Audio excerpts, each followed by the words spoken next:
Hello everyone, कैसे आप सब। मैं हूं आपका होस्ट शेफ धीरज और आज इस वीडियो में हम लोग डिस्कस करने वाले हैं क्या एक नॉन F&B बैकग्राउंड से कोई फाउंडर एक सक्सेसफुल क्लाउड किचन या फिर एक फूड बिजनेस रन कर सकता है या नहीं।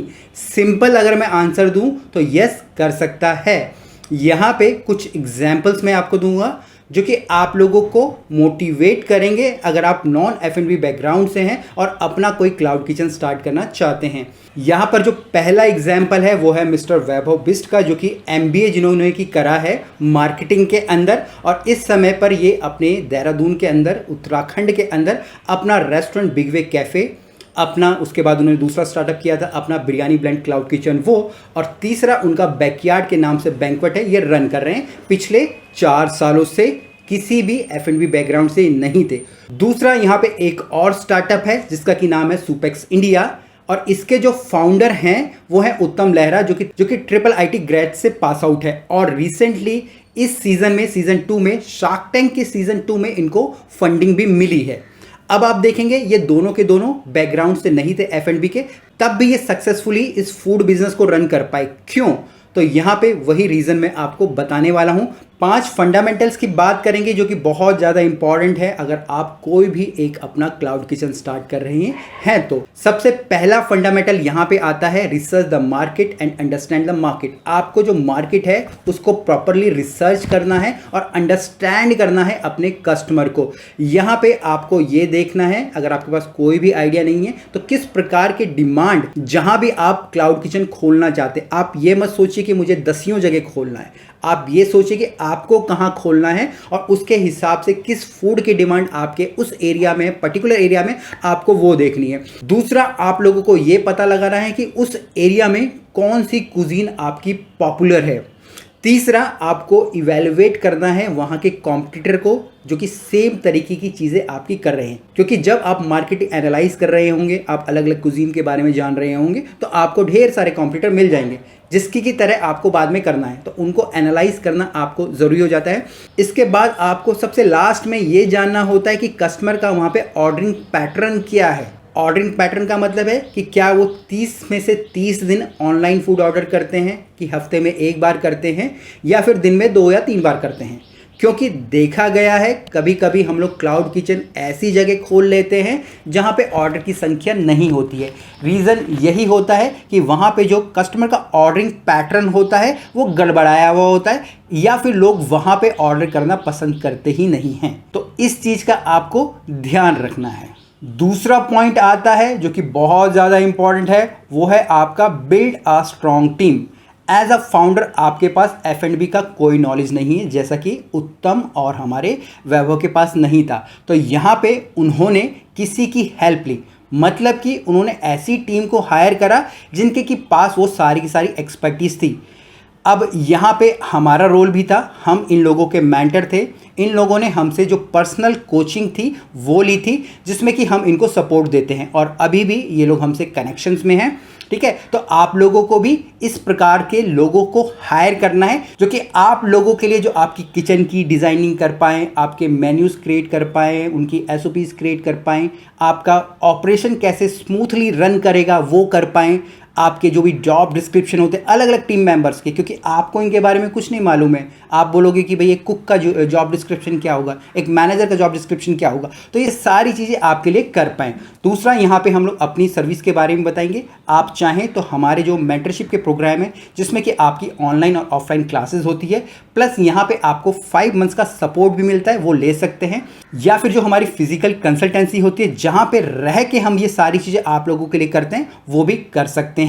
इसके लिए वीडियो के डिस्क्रिप्शन में आपको लिंक मिल जाएगा, आप हमसे कनेक्ट कर सकते हैं। तीसरा फंडामेंटल आता है कि आपको एक यूनिक और एक स्केलेबल मेन्यू रेडी करना है। अब यहाँ पे पहली 2 चीज़ें हैं, आपकी स्ट्रॉन्ग टीम हो गया और आपने जो मार्केट को एनालाइज करा है, ठीक है, रिसर्च करिए, वो दोनों का कॉम्बिनेशन आ गया। क्योंकि यहाँ से आप पता लगाओ कि आपके मेन्यूज़ क्या होने चाहिए, या आपको एक नई चीज़ मार्केट में लेके आना चाहते हैं। अगर मैं एग्जाम्पल से दोबारा से अगर मैं बिरयानी ब्लेंड का दूंगा तो बिरयानी कोई एक नया कॉन्सेप्ट नहीं है, बट उनके एरिया में वो नया था। बट अगर मैं उत्तम की बात करूं तो यहाँ पे मोमो के पहले से बहुत सारे ब्रांड थे, पिज़्ज़ा के, बर्गर के थे, बट सूप का कोई नहीं था। इस तरीके से सूप प्लस हेल्थ सेक्शन में कोई नहीं था, तो उन्होंने इस चीज़ को क्रैक करा। ठीक है, तो सेम जब ये पहले और दूसरे पॉइंट के अंदर आपकी कलनरी टीम स्ट्रांग होगी, आपकी मार्केट रिसर्च सही होगी, तभी जाके आप एक स्केलेबल और एक यूनिक मेन्यू वहाँ पे क्रिएट कर पाएंगे। क्योंकि यहाँ पे अगर आप देखेंगे स्केलेबल मॉडल की अगर मैं बात कर रहा हूँ तो यहाँ पे पूरी की पूरी जो गेम है वो है गेम ऑफ स्पीड। किस स्पीड में आप लोग खाना दे पा रहे हैं, क्योंकि जितने भी ऑनलाइन प्लेटफॉर्म है अगर आपकी रेटिंग्स वहाँ पे अच्छा है और आप जल्दी से जल्दी खाना उनको डिलीवर कर पा रहे हैं तो आपकी रेटिंग हमेशा हाई रहती है और आपके चांसेस हमेशा रहते हैं ज़्यादा से ज़्यादा ऑर्डर आने के। तो इस पॉइंट को आपको बहुत ही ज़्यादा ध्यान रखना है। फोर्थ फंडामेंटल है वो है हमारा लेवरेज टेक्नोलॉजी। आपको टेक्नोलॉजी का सहारा लेना ही लेना है। हम इस चीज़ को नेगलेक्ट कर देते हैं नॉर्मली, हम बोलते हैं क्या इन्वेंटरी है, क्या ऑर्डरिंग है, स्विगी जोमेटो का ऐप है उससे काम चल जाएगा। नहीं, पर आपको प्रॉपरली सॉफ्टवेयर्स लेने हैं।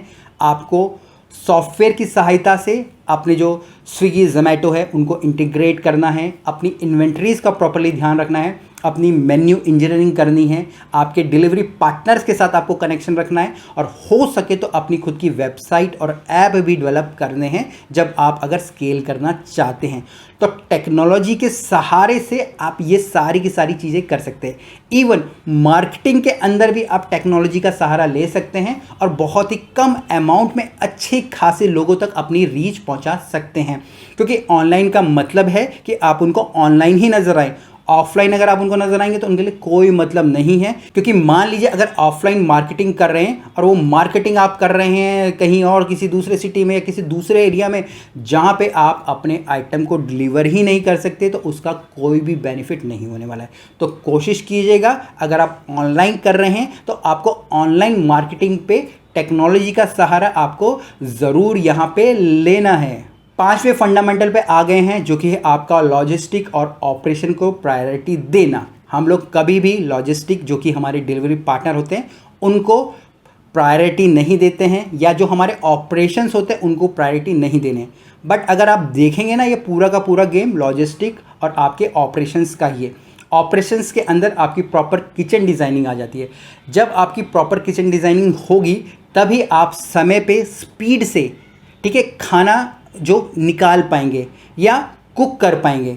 वहीं अगर आपके जो वर्क फ्लो है या किचन डिज़ाइनिंग प्रॉपर नहीं है तो आप कभी भी सही ढंग से सही टाइम पे खाना नहीं निकाल पाएंगे, जो कि आपको इफ़ेक्ट करेगा आपकी ऑर्डर की संख्या पे। आप देखेंगे धीरे धीरे करके आपके ऑर्डर की संख्या कम होने लगी है।